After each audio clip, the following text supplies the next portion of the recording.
De un simple vistazo os presento lo que sería el sistema periódico. Es una visión general del sistema periódico. Realmente lo que sí que es interesante conocer del sistema periódico, aparte de la historia, de cómo fueron ordenados los elementos, es conocer cuál es, digamos, la composición del sistema periódico.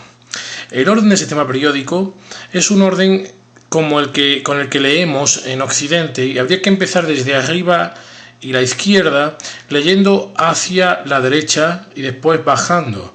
Cuando hacemos la lectura de esta forma, lo hacemos en los que se llaman los periodos, de manera que de izquierda a derecha lo que tenemos son los que llamamos los periodos.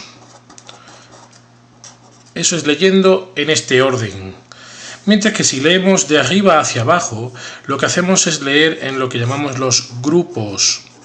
Y es necesario que se entienda esta diferencia. Periodos de izquierda a derecha, grupos de arriba a abajo. Periodos en horizontal, grupos en vertical. El orden en el que están colocados los elementos de la tabla periódica es según su número atómico, de manera que aquí tendríamos el que tiene número atómico 2, 3, 4, 5, 6, 7, y ese sería el orden que hay que dar a los elementos en la tabla periódica. Quiero también en esta visión general que diferenciéis, y así lo he hecho en colores, esta gran parte de la tabla periódica donde están todos estos elementos y los de aquí abajo en color amarillo. Después tenemos otra serie de elementos aquí que están en un color así como violeta, como lila, y unos en color verde que tengo aquí colocados, que ahora veremos en más detalle. Por último tenemos esta columna en blanco, que esta columna es la que se conoce como los gases nobles. Es importante saber que todos los elementos que están en color amarillo son los que llamamos los metales, mientras que los que están en color verde son los que llamamos no metales. También es bueno conocer que estos que están en color violeta son los que llamamos semimetales, y esa sería la forma que tenéis que conocer en la que está distribuida la tabla periódica. De manera que, dependiendo de si están en un grupo u otro los elementos, tendrán una serie de propiedades o tendrán otras. Esto es realmente importante. Si nos detenemos un poco más en cómo están, digamos, distribuidos estos elementos, para ello vamos a acercar ya la tabla periódica, podremos ver que tenemos aquí, hemos dicho antes que de arriba abajo eran los grupos. Estos serían el grupo 1 y el grupo 2. Esta es la nomenclatura que usa la UPAC. De la misma manera aquí tendríamos el grupo 3, 4, 5, 6, 7, 8, 9, 10, 11 y 12. Aquí os presento todos los demás grupos. Fijaos que decíamos que en los orbitales D caben hasta 10 electrones, ¿verdad? Qué casualidad que justo desde el escandio hasta el zinc suman 10 elementos. Ya veremos que esto tiene una serie de repercusiones a la hora de poder establecer distintos grupos dentro de la tabla periódica. Después, si seguimos con la nomenclatura de los grupos, tendríamos que después del grupo 12 iría pues el grupo 13, 14, 15, 16, 17 y por último el grupo 18. Estos son los grupos de la tabla periódica. Los elementos que tenemos aquí debajo, estos son los que se conocen como los lantánidos y los actínidos. Estos serían los lantánidos y estos serían los actínidos, porque son series que comienzan con el lantano y el actinio.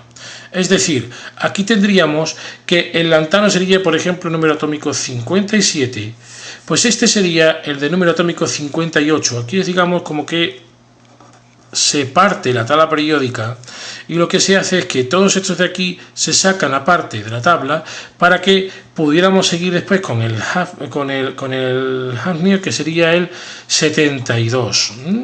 Es decir, aquí llegaríamos al 71 en las tierras raras.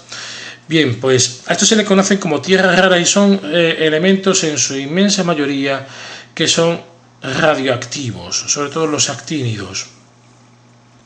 Y esta sería, digamos, otra parte de la tabla periódica que al nivel de cuarto de eso no es una parte que se estudie, siempre está ahí aparte y simplemente saber que se, digamos, inscriben detrás del lantano y del actinio en el seno de la tabla periódica, pero se ponen aparte para que nos quede una estructura un poco más simétrica. Y hemos dicho que los amarillos son todos los metales desde el grupo 3 que tenéis aquí hasta el grupo 12, a estos se les conoce como los metales de transición. Estos que son las tierras raras también se les puede llamar metales de transición interna. A estos metales de aquí, que también son metales del grupo 1 y 2, tienen nombre propio y serían los alcalinos y los alcalinotérreos. Y después, si nos vamos a la zona donde están los no metales, grupos 13, 14 hasta el 17, aquí tendríamos los elementos que se conocen como boroideos, los carbonoideos, nitrogenoideos, los anfígenos, que son de esta columna del grupo 16, y los halógenos, el grupo 17. Esos serían los nombres. Estos elementos que decíamos que aparecen en violeta son elementos que son semimetales, es decir, tienen propiedades metálicas y propiedades no metálicas casi a medias. Cuanto más abajo están en el grupo, más propiedades metálicas tienen. Así, por ejemplo, el germanio presenta unas propiedades entre metal y no metal, pero el estaño ya es un metal propiamente dicho, y el plomo no digamos. En este caso el boro tendría esa particularidad y sin embargo el aluminio ya es un metal bastante conocido. Y por último, tendríamos el grupo de estas sustancias que están en color verde, que son los que llamamos no metales y que son altamente reactivos, entonces van a formar parte de muchos compuestos químicos. Todos estos de aquí pues son, digamos, todos muy famosos, pero los que más pues serían los del periodo 2, es decir, carbono, nitrógeno, oxígeno y flúor. Después tendríamos aquí en el periodo 3 fósforo, azufre, cloro, 4 el selenio, bromo y en el periodo 5 el yodo. Son bastante importantes. El astato ya sería un semimetal. Esto es para que comprendáis que hay una visión general de lo que es la visión general de la tabla periódica.